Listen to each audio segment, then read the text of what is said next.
சிவகுமார் வந்து சொல்லுவார். அப்போ வந்து கேஎஸ் கோபாலகிருஷ்ணன் சார் படம் தேவியின் திருவிளையாடல், ஸ்ரீதேவி மேடம். ஸ்ரீதேவிலாம் அப்போ பெருசாகிட்டேன்.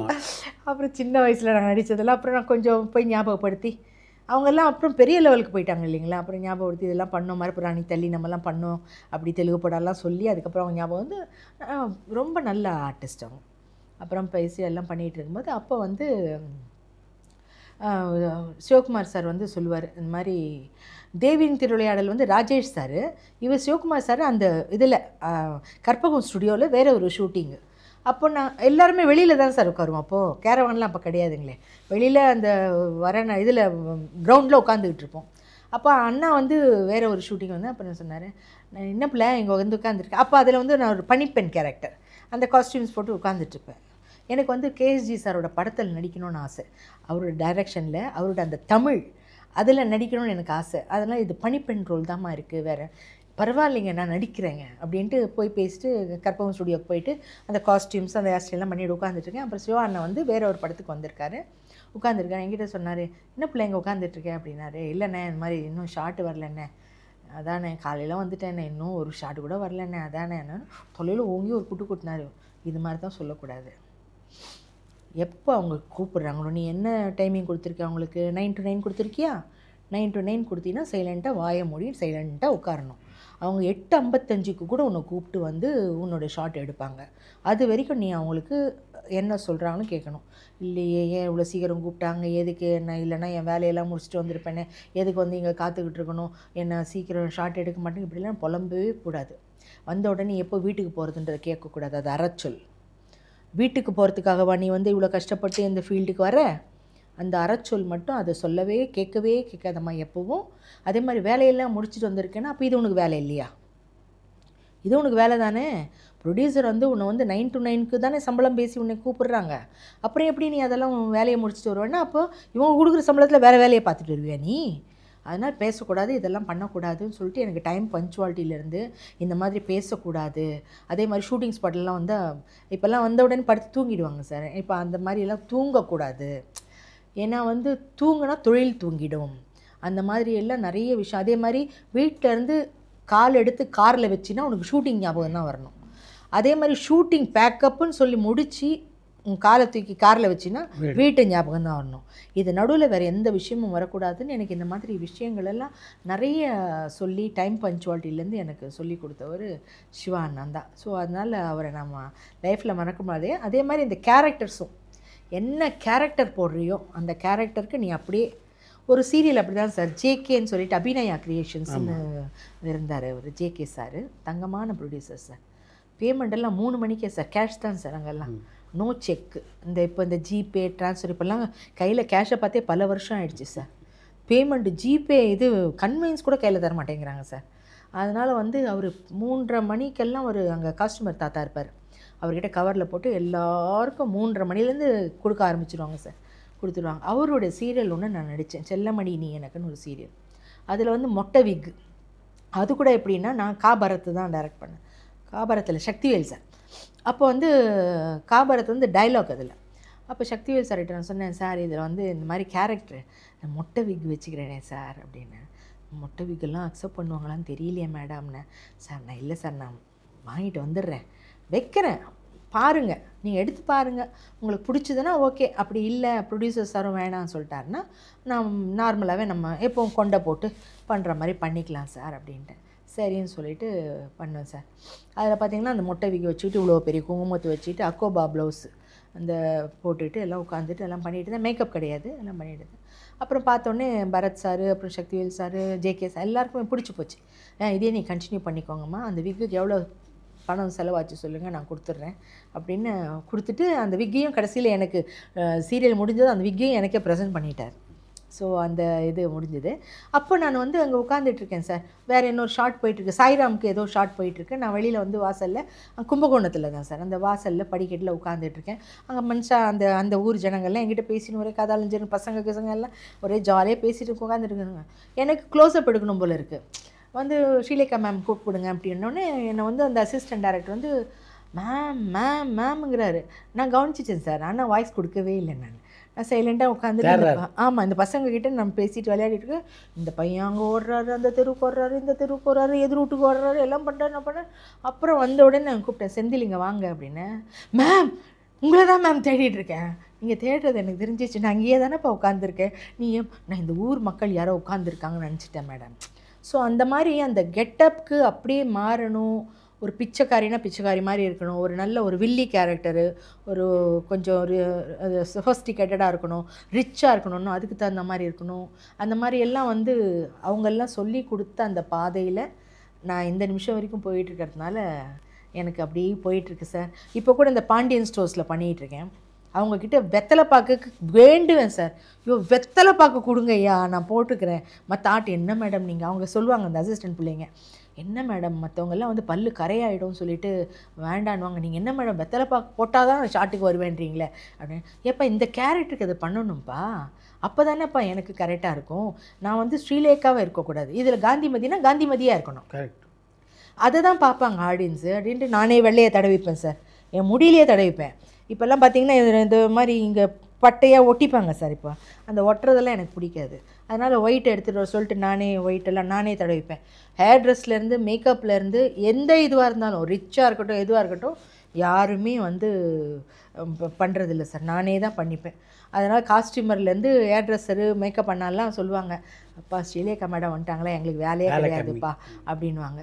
இதே வந்து பார்சாதி என்ன அப்போ தான் சொல்லுவார், ஏவிஎம்மில் பார்சாதி என்ன இருக்கும்போது சொல்லுவார், அம்மா அவங்க முடியல என்ன வேணாலும் பண்ணலாமா, ஹோம்லிக்கும் கரெக்டாக இருக்குது, அப்புறம் மாடர்னுக்கும் கரெக்டாக இருக்குமா அப்படின்வார். ஸோ அவங்கக்கிட்ட இருந்தெல்லாம் அந்த கற்றுக்கிட்டது. அப்போல்லாம் ரோல்ஸ்னால் இப்போ தானே சார் மிஷினெல்லாம் என்னென்னமோ வந்துருக்கு. அப்போல்லாம் வந்து கையில் அந்த கோம்பை வச்சு சுற்றுவாங்க சார், சுற்றி இங்கே ஒரு ஸ்லைடு இங்கே ஒரு ஸ்லைடு, முதுவெல்லாம் ஸ்லைடு குத்தும் அந்த கொத்து கொத்தாக இருக்கிற மாதிரி ஒரு ஹேர் ஸ்டைலுக்கு. அப்படியெல்லாம் அங்கே கற்றுக்கிட்டு வந்ததுனால இப்போ அந்த கெட்டப்புன்னா அந்த கெட்டப்புக்கு நான் போய் நிற்கணும். அது ஒரு மூக்குத்தியா ரெண்டு மூக்குத்தியா என்ன பண்ணணும் ஏது பண்ணணும் எல்லாத்தையும் நானே எடுத்துகிட்டு போயிடுவேன் சார். அதனால் இந்த மாதிரி இந்த கெட்டப்புக்கு தான் கோவா படத்தில் வந்து வெங்கட் பிரபு படம் கோவா படத்தில் நான் பண்ணியிருப்பேன். அதில் ஆக்சுவலாக பேசிட்டு போனது வந்து சந்திரசேகர் சாருக்கு ஜோடின்னு தான். அங்கே போனோன்னே அப்போ ரஞ்சித் வந்து இப்போ வெங்கட் பிரபுக்கு வந்து ஏடியாக இருந்தார். அப்புறம் வந்து நாங்கள் மேக்கப் போட்டு ரெடி ஆகிட்டே இருக்கும்போது அதில் வந்து விஜயகுமார் சாருக்கு வேறு இன்னொரு ஆர்டிஸ்ட்டை பேராக போட்டிருந்தாங்க. அவங்க வந்தோடனே பார்த்துட்டு என்ன தோணுச்சோ தெரியல. அப்புறம் ரஞ்சித் சார் வந்து என்னை கூப்பிட்டாரு, மேம் ஒரு நிமிஷம் வாங்களேன் அப்படின்னாரு. அப்புறம் நான் கேரவான்லேருந்து இறங்கி வந்தேன். என்ன சார்னு, இல்லை ஒரு சின்ன சேஞ்சு அதான் உங்ககிட்ட சொல்லலாம். சொல்லுங்கள் சார் அப்படின்னு. இல்லை நீங்கள் வந்து விஜயகுமார் சாருக்கு நீங்கள் பேரா பண்ணுங்கள், சந்திரசேகர் சாருக்கு அந்த ஆர்டிஸ்ட்டை போட்டுடுறோம். சார் இது நல்ல ரோல் சொன்னீங்க. இல்லைம்மா இதை விட அது இன்னும் ரொம்ப நல்ல ரோலுமா, என்ன கெட்டப்பு பார்க்கும்போது அந்த மாதிரி என்னமோ குருவி மாதிரி இத்தினூண்டு இருக்குது, நீங்கள் கொஞ்சம் ஜெய்ஜாண்டிக்காக இருக்கீங்க, அதனால் நீங்கள் பண்ணால் நல்லாயிருக்கும். எனக்கு ஒன்றும் இல்லை சார், நீங்கள் என்ன சொல்கிறீங்களோ நான் பண்ணுறேன் சார், நான் எப்போவுமே டைரக்டர்ஸ் ஆர்டிஸ்ட், டைரக்டர் என்ன சொல்கிறாங்களோ அது ஒன்றும் பிரச்சனை இல்லை சார்ன்ட்டு நான் எப்பவுமே சார் என்னுடைய மேக்கப் பாக்ஸில் நான் இங்கேருந்து எடுத்துகிட்டு போகும்போது கம்மலில் ஒரு 5-6 டைப்பில் எடுத்துகிட்டு போவேன், மூக்குத்தியில் அதே மாதிரி 5-6 டைப் எடுத்துகிட்டு போவேன், அதே மாதிரி நெக் செயின் எல்லாமே அதே மாதிரி ஹேர் ஸ்டைலில் வந்து பார்த்திங்கன்னா சௌரி, சின்ன சௌரி, பெரிய சௌரி இதெல்லாம் எடுத்துகிட்டு போவேன். ஸோ அதனால் அவங்க என்ன சொல்கிறாங்களோ அதை வந்து அவங்க சொல்கிறதுக்கு முன்னாடி ஹேர் ட்ரெஸ்ஸர்லாம் வரதுக்கு முன்னாடி நானே போட்டு ரெடி ஆகிடுவேன். கோவாலையும் அப்படி தான் சார் பண்ணேன். பெரிய மூக்குத்தி எடுத்துகிட்டு போயிருந்தேன், அதை போட்டு பெரிய குங்குமம் வச்சு என்ன கேரக்டர்னு கேட்டுக்கிட்டேன் ரஞ்சித் சார்கிட்ட. சொன்ன உடனே நானே போட்டு எல்லாம் ரெடி ஆகிட்டேன். அப்புறம் காஸ்டியூமர் வந்தார், ட்ரெஸ் போட்டு ரெடி, மேடம் சூப்பராக இருக்குங்க மேடம்னாரு. அப்புறம் லொக்கேஷன் போன உடனே சந்திரசேகர் சார், மேடம் அப்படியே வந்து சாருக்கு பேர் நேச்சுரலாக இருக்குது மேடம், பிரமாதமாக இருக்குது மேடம்னாரு. ஸோ அந்த கெட்டப்பில் வந்து எனக்கு அப்படியே இருக்கணுங்கிறது ஒரு ஆசை. அதே மாதிரி கோவி மணிசேகரன் சாரோட சீரியலெல்லாம் கூட நான் நிறைய பண்ணியிருக்கேன். கோவி மணிசேகரன் சார் கிட்ட வந்து ஹேர் ட்ரெஸ்ஸராக வந்து நம்ம ஜெயலலிதா அம்மாவுடைய ஹேர் ட்ரெஸ்ஸர் ரவி அண்ணன் தான் வந்து அங்கே வந்து ஹேர் ட்ரெஸ்ஸருக்கு வந்திருந்தார். அவர் அசிஸ்டண்ட் ஒர்க் பண்ணாங்க, அண்ணா வந்து மேற்பார்வைக்கு வந்திருந்தாங்க. அப்போ என்னை பார்த்துட்டு அவங்களுக்கு ரொம்ப பிடிச்சி போய், அம்மா உன் முடி மாதிரி என்கிட்ட மான் முடி இருக்குது சௌரி, அதை நான் உனக்கு கிஃப்டாக தரேன், நீ ரொம்ப நல்ல நடிகிற அப்படின்னு அவர் வந்து மான் முடியிலேயே செஞ்ச ஒரு சௌரியை எனக்கு கிஃப்டாக கொடுத்தாரு சார். அது இன்னமும் வச்சுக்கிட்டு இருக்கேன் நான். ஸோ இந்த ஒரு மாதிரி இந்த மாதிரி ஒரு ஸ்லம் கேரக்டர், அந்த மாதிரி கேரக்டர் ஒரு மாதிரி தலையெல்லாம் கொஞ்சம் பிரித்த மாதிரி இருக்கணும், அந்த சௌரி போட்டு அந்த கெட்டப்பில் போயிட்டேன்னா அது கரெக்டாக இருக்கும் சார். ஸோ இந்த மாதிரி வந்து ஒரு கெட்டப்பு ஒரு இதெல்லாம் வந்ததுக்கு அதே மாதிரி வெண்ணிராடை மூர்த்தி சாரும் நிறைய சொல்லுவாங்க சார். மீண்டும் மீண்டும் சிரிப்பு சன் டிவியில் ஒரு காலம் வந்து ரொம்ப ஃபேமஸாக போயிட்டு இருந்தேன். அதில் வந்து நான் தான் வந்து வெண்ணிராடைய மூர்த்தி சாருக்கு பேர். எனக்கு அப்புறம் தான் ஷோபனான்னு ஒரு பொண்ணு நடித்தாங்க. அப்புறம் அவங்க இறந்துட்டாங்க. அப்போது வந்து சார் சொல்லுவார் ஷூட்டிங் அப்போல்லாம் ஸ்கிரிப்டெல்லாம் நாங்கள் வச்சு சார் எழுதுறதே கிடையாது. உட்கார வைப்பார். அந்த ஒரு 3 சீனும் 4 சீனும் அதில் வந்து உடனே வந்து எல்லாம் பேசுவோம். அப்படி நீ இதை பேசுகிற நீ இது பேசுகிற இது பேசுகிற அப்புறம் ரிஹர்சல் பார்ப்போம், அப்படியே போயிடும் அந்த மாதிரின்ட்டு. அப்போது வந்து நான் சொல்லுவேன், இல்லை சார் எல்லாம் நல்லா பண்ணுறடாம்மா, உனக்கு என்ன பிரெயின் சூப்பர் பிரெயின் பிக்கப்பிங் கெப்பாசிட்டி உனக்கு நல்லா இருக்குது அப்படின்னு நான் சொன்னேன். இதே தான் சார் தஞ்சைவாணன் சார் சொல்லுவார், தூர்தர்ஷனில் தஞ்சைவாணன் சார் சொன்னார், உந்து கற்பூர மூலமாக உண்டு பற்ற வச்சோன்னு பக்குன்னு எரியுது அப்படின்னு சொல்லுவார் சார். நீங்களும் அதே மாதிரி உன்னோட கிராஸ்பிங் பவர் சொல்கிறீங்க, தேங்க்யூ சார் அப்படின்னு. ஆனால் என்ன சார் எனக்கு இன்னும் பெருசாக சொல்கிற அளவுக்கு எனக்கு ஒன்றும் வரல சார் எனக்கு. என்ன இல்லைம்மா உன்னுடைய அப்புறம் அவர் நல்ல ஜோசியம் பார்ப்பார். ஸோ அவர் சொன்னார், இல்லைடாம்மா நீங்கள் வந்து நீ சாவர வரைக்கும் உனக்கு இதுதான், நீ இதில் தான் இருப்ப, சூப்பராக இருப்ப, பிரமாதமாக இருப்ப, நல்ல டிஃப்ரெண்ட் டைப் ஆஃப் ரோல்ஸ் எல்லாம் பண்ணுவேன். என்ன உனக்கு வந்து அப் அண்ட் டவுன் இருந்துக்கிட்டே இருக்கும். அதுக்கு எப்படி உதாரணம் சொல்லணும்னா அமாவாசை பௌர்ணமி மாதிரி உனக்கு அந்த மாதிரி இருந்துகிட்டே இருக்கும். ஆனால் நீ கடைசி வரைக்கும் இதில் தான் இருப்ப, இதில் தான் நீ வந்து பரிமளிச்சுக்கிட்டே இருப்ப அப்படின்னு சொல்லிட்டு சொல்லுவார். அதனால் ஓகே சார், ஓகே நான் இருக்கிறேன்றதே எனக்கு பெரிய சந்தோஷமான விஷயந்தான். எந்த கட்டத்தில் உங்களுடைய கணவரான ராஜேந்திரனை சந்திச்சிங்க? அவரை சந்தித்தது சார் நான் இந்த ஃபஸ்ட்டு சொன்னேன் இல்லைங்களா, அமைச்சூர் நாடகம்லாம் பண்ணும்போது இந்த வாட்டர் போர்டு மெம்பர்ஸ்லாம் வந்து நிறைய நாடகம் பண்ணுவாங்க. அப்போ அந்த நாடகத்தில் அதிலெல்லாம் நான் கதாநாயகி நான் தான் பண்ணுவேன். இவங்க ஏதோ சின்ன ரோல் எல்லாம் பண்ணுவாங்க. ஆனால் யார்கிட்டையும் அவர் பேச மாட்டார். நானும் போனேன்னா ஒர்க் என்னமோ. அப்போ டி ராஜேந்தர் உஷா கூட வந்து எங்களோட நாடகத்திலலாம் நடிச்சிருக்காங்க. அவங்க ஒரு ஹீரோயினி, நான் ஒரு ஹீரோயினி அப்படி நடிச்சிருக்கேன். பனி நீர் மழையில்னு ஒரு நாடகம். ஸோ அதெல்லாம் நடிப்போம். அப்போ நடிக்கும்போது இவர் வந்து பார்த்துட்டு எல்லாம் போவார், அவ்வளோதான். அவர் யார்கிட்டையும் பேச மாட்டார் சார். அதுவும் பர்டிகுலராக லேடி ஆர்டிஸ்ட்கிட்ட பேசவே மாட்டார். நான் இவர் கவனித்ததெல்லாம் கூட கிடையாதுங்க சார். நான் அதெல்லாம் பார்த்ததும் இல்லை, ஒன்றும் இல்லை. என் ஒர்க் முடிஞ்சதும் எங்கள் அப்பா ரெடியாக இருப்பார், அவர் கூட ஏறிட்டு நான் வந்துடுவேன் ஸ்கூட்டரில், அவ்வளோதான். நான் வந்து பார்த்ததெல்லாம் கிடையாது. அப்புறம் அப்பா இந்த மாதிரி தூர்தர்ஷன் போயிட்டு வரும்போது இந்த ஆக்சிடெண்ட்டில் இறந்ததுக்கப்புறம் எனக்கு வந்து அப்போ சாலிகிராமத்தில் நாங்கள் இருந்தோம். அப்போது இந்த மாதிரி எல்லாருமே அப்பாவுடைய அந்த இறுதி இதுக்கு வந்திருக்கும்போது நான் இவர்கிட்ட போயிட்டு சொல்லியிருக்கேன், என்னையும் அறியாமல் இதை சொல்லியிருக்கேன், நீங்கள் அடிக்கடிக்கு வந்துட்டு போங்க எங்கள் வீட்டுக்கு அப்படின்னு சொல்லிட்டு சொன்னேன் நான். அப்புறம் தான் இவர் சொல்கிறாரு, நீங்கள் சொன்னீங்க, நீங்கள் அப்படி இந்த நிமிஷம் வரைக்கும் வாங்க போங்க தான் சார் கூப்பிடுவார். ரவி அண்ணனும் ராதா ரவி அண்ணனும் தலையால் தண்ணி குடிச்சு பார்த்துட்டாரு, உன் பொண்டாட்டிடா என்னடா நீன்னு. ஆனால் இந்த நிமிஷம் வரைக்கும் வாங்க போங்க தான் சார், இது வரைக்கும் சார். அது மாறவே மாறல சார் அவருக்கு. அப்போ வந்து ஸோ இந்த மாதிரி நாங்கள் நடிச்சிட்டு இருக்கும்போது வந்த உடனே நீங்கள் அடிக்கடி வந்துட்டு போங்க அப்படின்னு சொல்லியிருக்கேன் அப்படின்னு சொல்லிட்டு அவர் சொன்னார். அப்புறம் அப்படியா அப்படின்னு. அதே மாதிரி நான் எந்த மைண்டில் சொன்னேன்னே எனக்கு தெரியலைங்க சார் அது.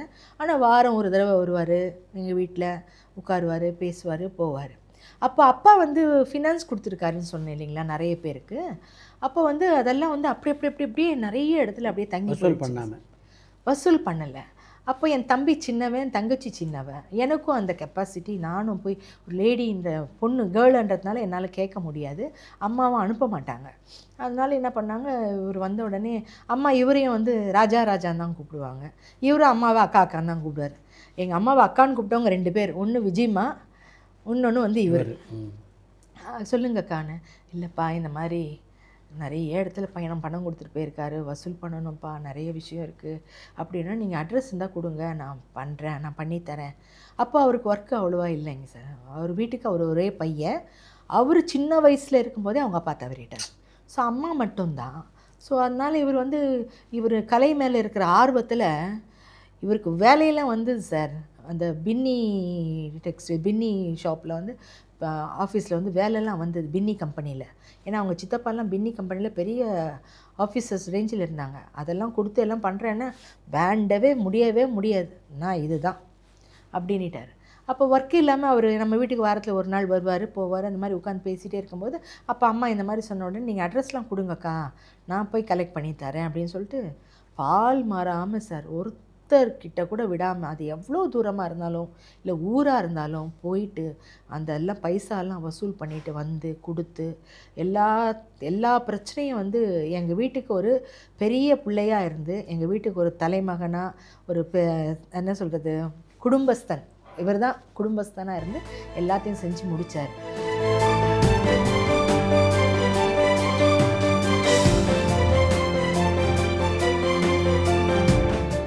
ஒரு நாள் எல்லாம் வசூலெல்லாம் பண்ணிட்டு வந்துட்டு வந்தேன். அப்புறம் அம்மாலாம் தூங்க போயிட்டேன். அப்புறம் நான் தான் அவருக்கு சாப்பாடு பரிமாறிட்டு இருந்தேன்.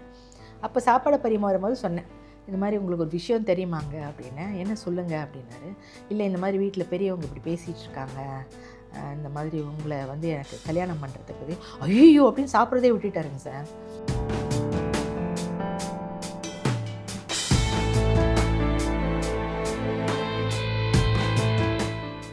ஒரு 10 ரூபா சம்பாதிக்கிறதுக்கு கூட இல்லாமல் போய்ட்டு அப்படியே மடியில் தான் சார் எடுத்துகிட்டு வருவேன். கேஷை எடுத்துகிட்டு வந்து அப்படியே கொட்டுவேன் சார் அம்மா கிட்ட. எங்கள் அப்பா தான் கிண்டல் பண்ணுவார், கன்வீன்ஸ் கொடுக்குறாங்க, அதை கூட நீ எனக்கு கொடுக்க மாட்டேங்கிறியே, அதை கூட உங்கள் அம்மா கிட்டேயே கொடுக்குறியே.